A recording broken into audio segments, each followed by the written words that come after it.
இன்னைக்கு வெள்ளை சோளம் வச்சு ஒரு சூப்பரான ஸ்நாக் ரெசிபி தான் பார்க்க போறோங்க. இந்த ரெசிபி செய்யறதுக்கு வெள்ளை சோளம் 100 கிராம் எடுத்திருக்கிறேங்க. எடுத்திருக்கிற சோளத்தை 2 தடவை நல்லா கழுவிக்கணும். கழுவிட்டு 8 மணி நேரத்துக்கு ஊற வச்சிருக்கணுங்க.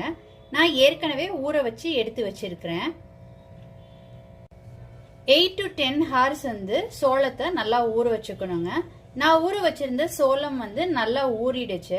இப்போ இத தண்ணியை வடிச்சிட்டு குக்கர்ல சேர்த்துக்கலாம் வேக வைக்கிறதுக்கு.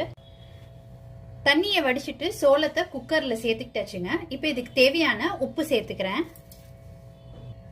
இது வேகிறதுக்கான தண்ணி சேர்த்துக்கிறேன். இப்போ குக்கரை மூடி ஒரு 7 to 8 விசில் வேக வச்சு எடுத்துக்கலாங்க.